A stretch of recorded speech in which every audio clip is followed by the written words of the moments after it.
future Broncos. Welcome back to another episode of Broncos Scoop. I'm your host, Daisy Lemos, a fifth-year architecture major here at Cal Poly Pomona and a student assistant of Project Caimans in the Office of Student Success. Thank you for joining us for this new episode of Season 4. On today's episode, I will be giving you the scoop on Cal Poly Pomona's BioTrek.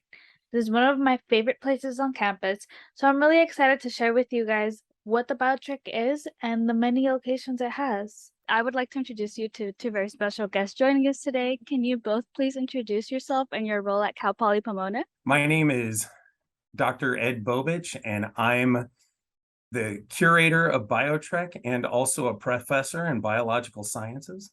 And I'm Michelle Terrazino. I'm the horticulture technician that works at BioTrek and the associated gardens.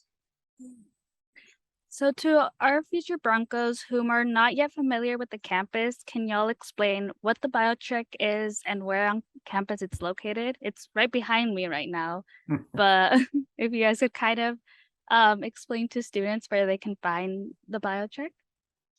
Sure. BioTrek is located just west of Building 4. It's actually for the Rainforest Learning Center. But BioTrek actually spans quite a few different places. So it's right there on Camphor Lane, just as I said, west of Building 4 and south of Building 3. And it includes the Rainforest Learning Center. And then we have the Ethnobotany Garden. But we are also in charge of the Mesozoic Garden, which is on University Drive in between Buildings 2 and 3. And Project Blue, which is our restored riparian habitat, which is located behind Building 1, just north of Building 1 on the back side. So on the other side, away from University Drive. Pretty much located kind of spread out in the middle of campus. It's hard to miss it because there's just an area on campus where there's a bunch of trees and nature. I think it's like I study architecture. I didn't explain that to you guys. I study architecture, so I feel like it's a completely different space, like from the rest of the campus when you enter there. That's great. That's exactly what we want. It's obviously there are places for learning. We bring we have a K through 12 program that comes here, and obviously labs in biology and geology use the spaces, but other professors bring their students for lectures and sit, and but people come here and take their lunch all the time. And we have hawks that come and visit too, and they take their lunch too. I just see a lot of students using it, especially during finals. I feel when maybe after they had their final, they're kind of ready to relax, or before their final. A lot of students sit out there and, like Dr. Bobich said, they eat their lunch and just relax. So it's a really good space for people to visit. Yeah. So where can students find the BioTrek and the different resources it has? So we have a website that they can come and visit. It has information. We're in the process of putting all of the plant species and animals that are in BioTrek online. It's quite an involved process. We're starting with the Mesozoic Garden because it's a little easier, but we're just going to build from there. Michelle and Jennifer Alexander, who is in charge of the animal care in BioTrek, have really worked on the website. Yeah, so we had this new feature on our website where we have our animal ambassadors.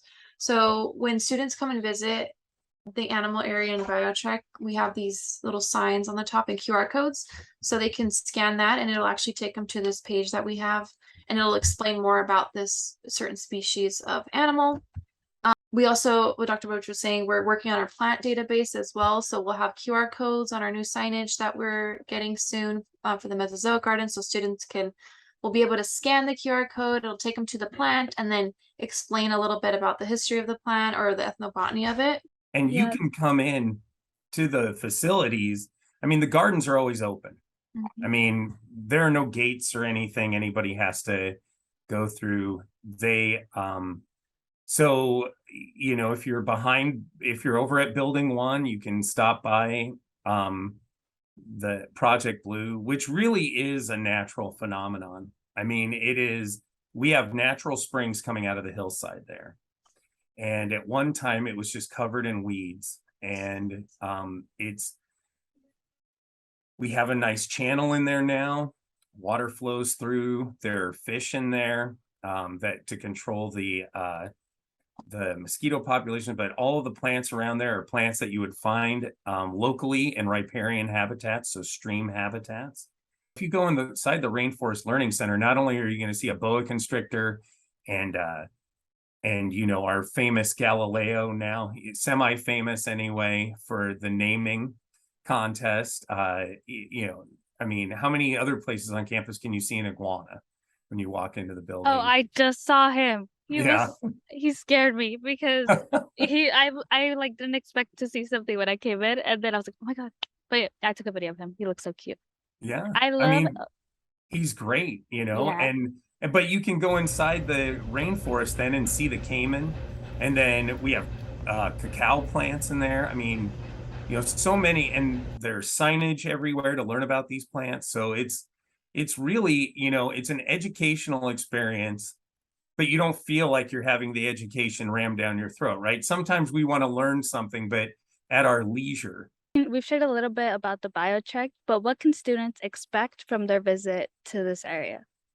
Really, when you think about it, like, you know, you have these resources available to you. You walk in and they're free if you're a student on campus, right? You just walk around and you have like a little mini zoo almost with botanical gardens around you. Is the BioTrek open to the general public as well? Yes. I mean, anybody can come and visit on any day.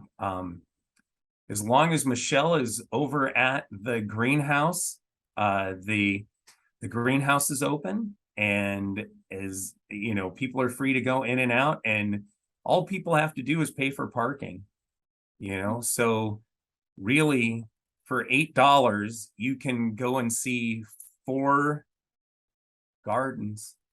I think people also like, I was just outside and people were like, can I go in there? Like, I don't know.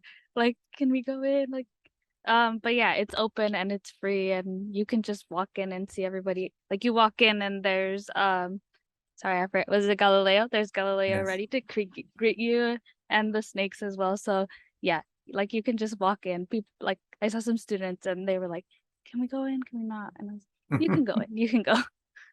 Yeah, well, we have signage there that tells Yeah. them they can go in. I mean, Michelle has made it very clear people can go into BioTrek. Whenever those doors are unlocked, anyone can come in. Yeah.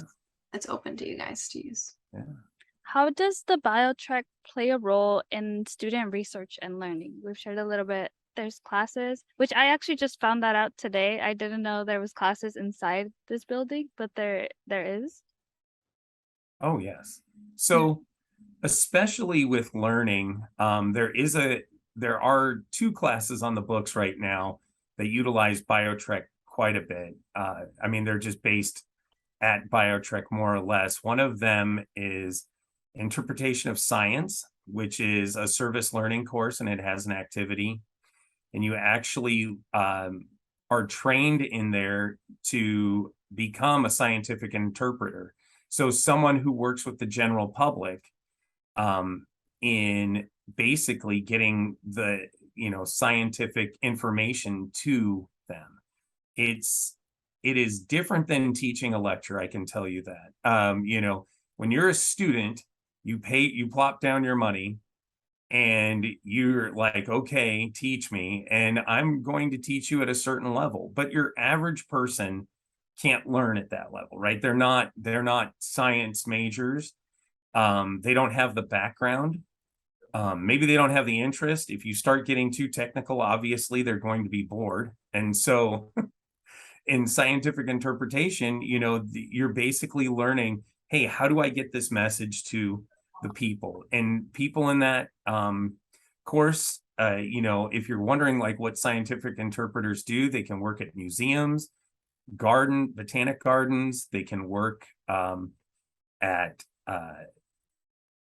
for the Forest Service, Park Service. There are all of these places that utilize people with that kind of background.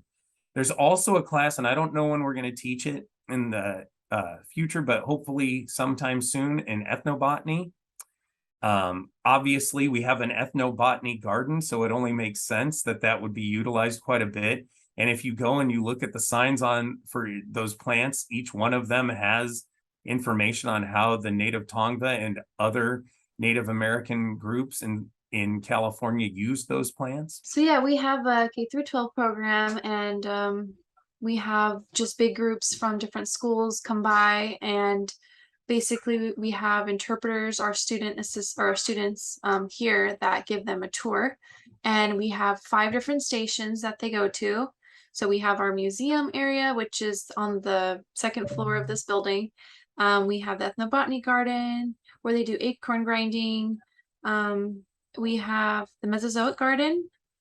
We have the animal station where they get to look at some animals and get to pet them. And then we have our rainforest station too. And the kids just get a kick out of it. They love it. We put up some speakers. We have like nice rainforest sounds. When they go in there, they're like, oh my God, there's birds in here. A lot of them ask, oh, do we have birds here? But yeah, we have those stations, and the students just come by and they love it. And they also have activities where they actually bring some things home with them. So we have an activity where the students, they make little brushes out of yucca. So they do that and they can bring it with them, and it's a blast for them. Yeah. And for the students hosting it too, I think. Yeah, I can't imagine coming here as a kid. Like, I would have been so mind blown. But yeah, I think like at Cal Poly Pomona, we really focus on that learn by doing approach, and having like these gardens and the Rainforest Center, like they're a way for students to have that experience of like learning on campus, which is like really cool. I'd rather be here than I like where the architecture buildings are. So they're a much nicer space. So yeah, that's really cool. That I'm like sad because I took AP Bio, and so I never did a biology class here, and I didn't know like that would have been so much more interesting than the year I was struggling. Coming over here and having fun, and because you learn better when you're having fun, right? Those are the experiences that you remember, like great field trips. Like, you're an architect, so if you take a great field trip to Frank Lloyd LA. Wright House or something, you're gonna be, wow, that's gonna stick with you forever. And so, when people come over here and they make chocolate, or if they learn about the rainforest, it's something that they may not remember everything, but they're gonna remember the experience for sure. And we had an open house recently. Yes. Gosh, I think that was 3 weeks ago. And we gave out some salves. So we're hoping to do more workshops here. We're just, I don't know, we're just thinking about it, but we're gonna definitely have more students come by and do some workshops with us. Yeah. I would love to know how you make chocolate. Like, I am such a sweet tooth. I would love to know. Everybody wants to know. Yeah. So are you both Cal Poly Pomona alumni? I am. No. I went to the University of Colorado for my undergraduate, and I went to UCLA for my PhD. Can I ask what your guys' majors were and how you kind of selected the careers that you guys are in? I did my undergrad with the plant science department, and I'm currently finishing my master's program in the plant science department as well. When I was a kid, I was really into nature. I loved animals and plants. And then as I got older, I kind of, I don't know, I was like, oh, maybe I'll do this, maybe I'll do that. I kind of went away from it. And then I did a forestry program at Citrus College, and it got me back into, I guess, the outdoors and plants and nature and stuff. So that's how I got into my major. Yeah, I I certainly did not want to be a biologist when I first went to college. I actually started off as in the College of Environmental Design over at Kansas State University. And I thought I was going to be a landscape architect. And I was actually, I mean, I had been accepted into the program. So you spent the first 2 years, and then you had to work your way. You had to be accepted into one of the 3 programs there. And so I did, but it just wasn't what I wanted to do. I was kind of lost. I mean, I'm not going to lie. And so I went into engineering because everybody tells you, you should do something, where you're going to get a job and something practical. And I hated that. Nothing against engineering or engineers, but it was not for me. I just know it. And it's kind of funny because I ended up using engineering principles, and I'm still doing it today, actually, in biology. It's something I fell into because everybody says, oh, you understand this. And I'm like, not really that well, but okay, I will work with you on this. But, and then, one day I was sitting in the library at the University of Colorado with one of my roommates, and I said, I don't want to do this anymore. I don't want to be an engineer. It's like, well, what do you want to be? And I said, I think I want to be a botanist. I think I've wanted to be a botanist all along, but I didn't know, right? I mean, it's not something that anybody tells you should be. And so I transferred over. It was like a huge weight off of my shoulders. And then I started to really love school. I mean, I never really loved school. I loved, I like my friends, things like that, but just it wasn't great. And then the last 2 years of my undergraduate were fantastic. My GPA kept getting better. And then I spent a year out of college landscaping. I landscaped most of my way through college. That was my summer job and stuff. And I ended up moving out here because I decided I was going to go to UCLA. And it's just stupid, really, to ever do that. If anybody listens to this and thinks, I'm going to decide on one graduate program to get my PhD, and I'm going to move to that state and then go and work for a couple of years before, or work for a year before I apply. That is not what you should do. But that's what I did. And it worked. I mean, I got in. I still don't know how. I mean, I had just decided. I read about what my future advisor was doing, Park Nobel, in the desert, and he worked on cacti and looked at climate change and a lot of other factors, a lot of other aspects of cacti and agaves. And I love cacti and agaves so much. And that was it for me. I mean, and I haven't looked back, which is crazy. Yeah. Because it wasn't the traditional path. You always hear about, people always worry like, am I doing this right or whatever? There's no right way to do it, folks. Just know that. There's just no right way. Yeah. That's a good story because I think something that we always talk about the podcast is like picking a major is so hard. Like I just picked architecture and I happened to like it. But I was like, even yesterday I was working on my project and I was like, how did I end up designing buildings? How did this happen? Like I was just like wanting to do something. But yeah, like it's hard, but you find something you love and then it feels like it's not work anymore. Like, I'm the same way. Like once I started to really love architecture, it was like, oh, it's easy now. Like it's like I'm doing it for fun now. Yeah. Well, it's one of those things where you end up on a path and sometimes you get helped onto that path, right? Yeah. Like you didn't choose it necessarily, but it chose you.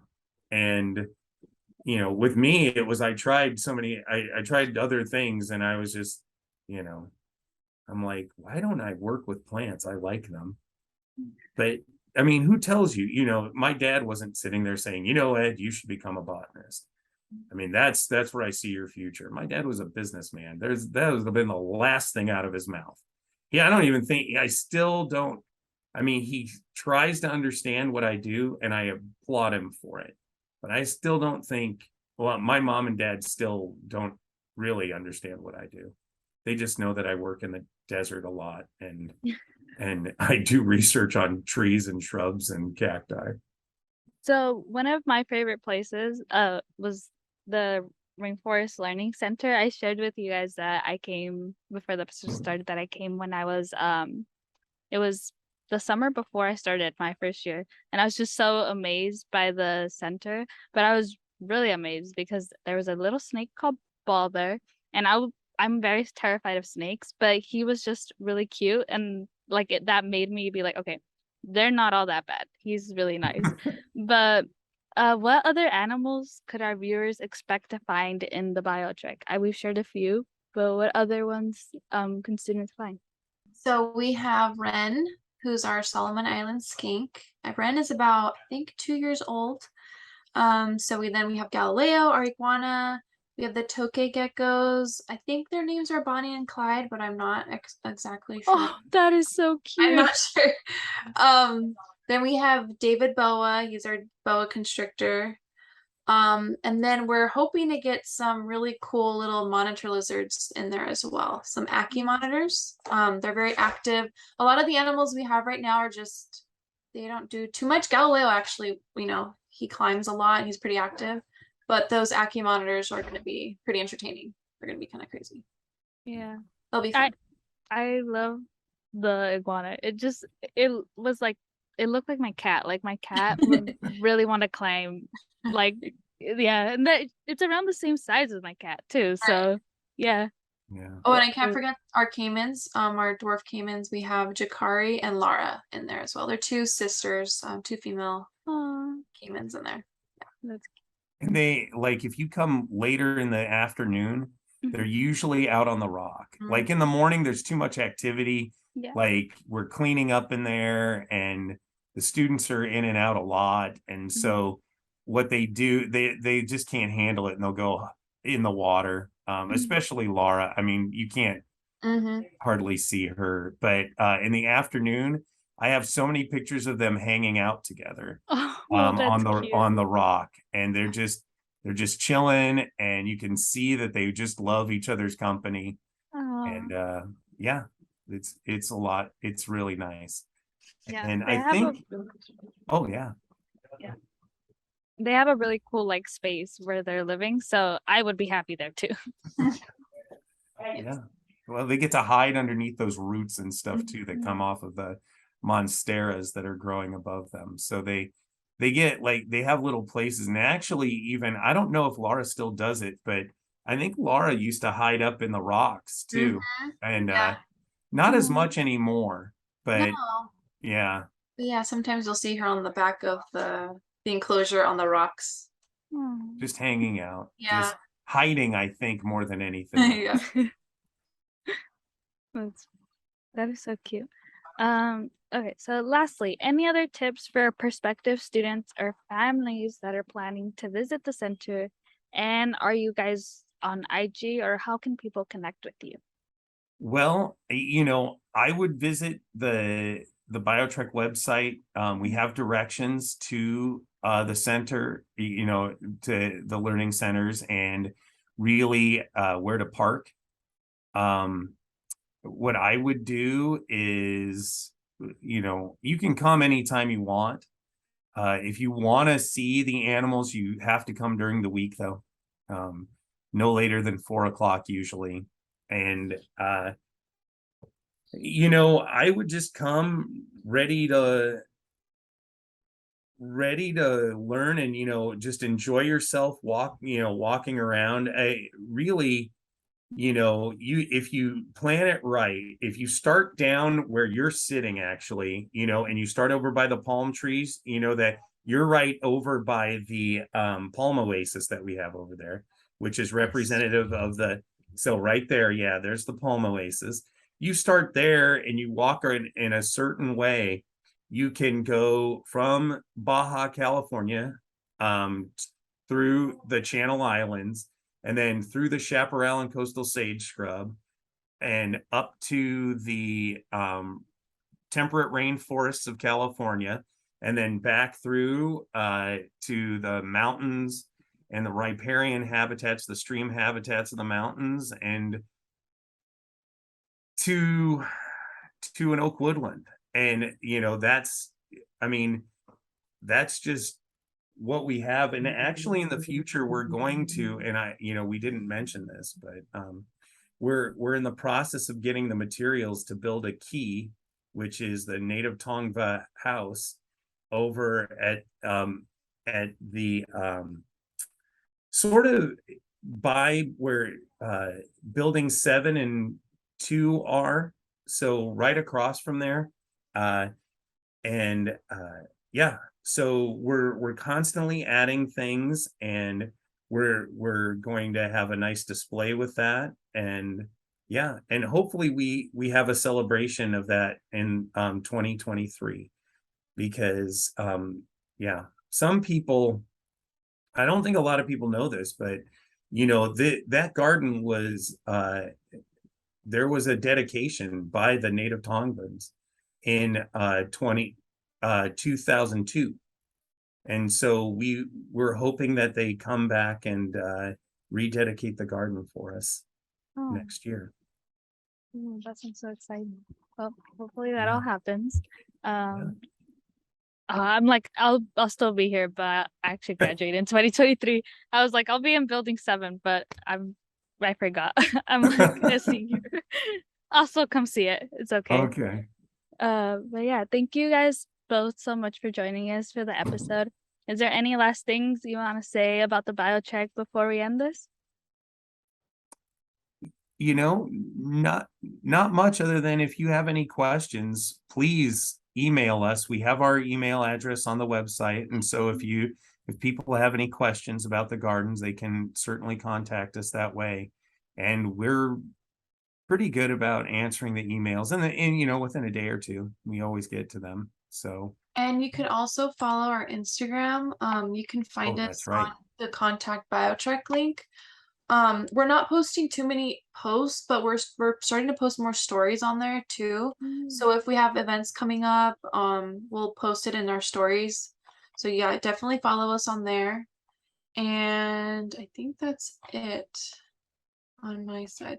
And then what Dr. Bobich was talking about earlier, I just wanted to mention, we've been working on our plant database. And so if you're in the ethnobotany garden and you want to know more about the certain areas that he was talking about, like the oak woodland, we have a Baja California area. We actually have a link in our ethnobotany section called Ethnobotany Plant Database. And on there we have a map, and it'll show you the certain section of the ethnobotany garden, and then give you information on those areas as well. So we have a whole database thing that we're working on there too. Sorry, I just want to mention that. No, it's good. No. Yeah. Because I think a lot of people don't realize, why we have certain plants there. And, if you go and visit those sites, you can say, oh, why do we have plants from Baja California? Well, because really geographically, Baja California and the state of California are continuous. And so they're just, and we're doing more and more, adding more and more information about how Native Americans utilize the air, the plants of the areas, but also, what they were doing in general.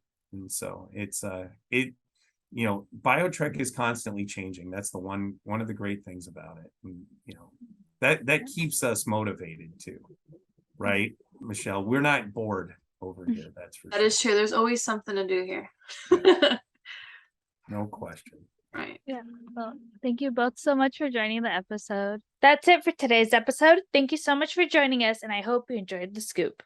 Subscribe to our channel to never miss the scoop, and follow our Instagram at cpp.broncoscoop. If you have any questions or want me to talk about anything CPP related, email us at caminos@cpp.edu. Bronco Scoop is supported by Cal Poly Pomona's Office of Student Success, Equity, and Innovation, and with funding from the Department of Education Hispanic Serving Institute grant, Project Caimans. Tune in for more.